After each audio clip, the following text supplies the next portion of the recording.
নমস্কার বন্ধুরা, অমৃত কুম্ভ চ্যানেলে আপনাদের সবাইকে স্বাগত। পমফ্রেট মাছের রেসিপি আজকের জন্য সম্পূর্ণ অন্য ধরনের একটা রেসিপি এনেছি আজকে। ভিডিওটি শেষ পর্যন্ত দেখার অনুরোধ রইল।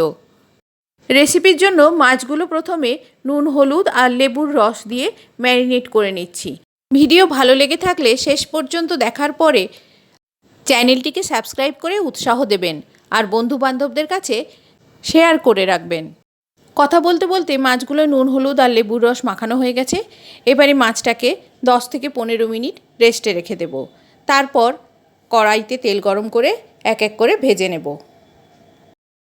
প্রত্যেকটা ব্যাচে আমি 2টো করে মাছ ভেজেছি। 3 বারে আমার সমস্ত মাছগুলো ভাজা হয়ে গেছে। মাছগুলো ভাজা হতে হতে কিছু প্রিপারেশন করে নিয়েছি। একটা বড় সাইজের টমেটো ছোট ছোট করে কেটে নিয়েছি। কিছু রসুন কুচিয়ে নিয়েছি।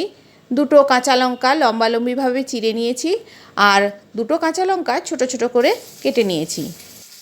আর কুচিয়ে নিয়েছি একটা মাঝারি সাইজের পেঁয়াজ। স্প্রিং অনিয়ন কুচিয়ে নিয়েছি 1 কাপ মতো।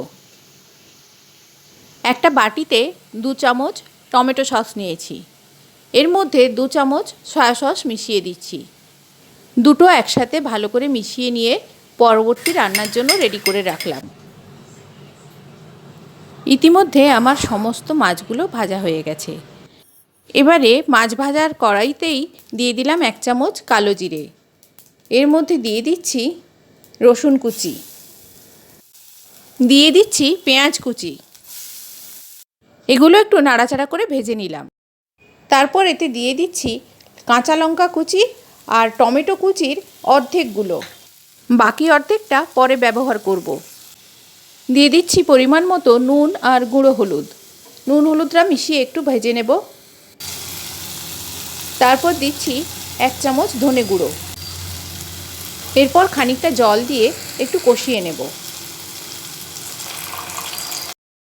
কিছুক্ষণ কষানোর পর তেল ছেড়ে আসবে আর টমেটোটাও গলে যাবে। এখন দিয়ে দিচ্ছি টমেটো সস আর সয়া সসের মিশ্রণ। দিয়ে দিচ্ছি সামান্য জল আর যে অর্ধেক টমেটো কুচিগুলো রেখে দিয়েছিলাম সেই টমেটোগুলো এতে দিয়ে দিলাম। স্প্রিং অনিয়ন দিয়ে দিলাম। সব কিছু খুব ভালো করে নাড়াচাড়া করে মিশিয়ে নেব।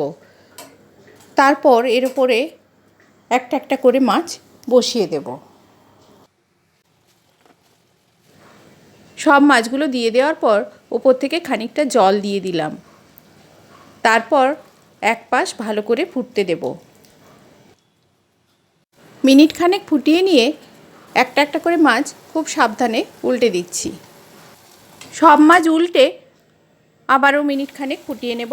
তারপর ঢাকা দিয়ে গ্যাসটা বন্ধ করে দেব। মাছের এই রেসিপিটি কেমন লাগলো কমেন্টে অবশ্যই জানাবেন। আজ এই পর্যন্ত। আপনারা সবাই ভালো থাকুন। ধন্যবাদ।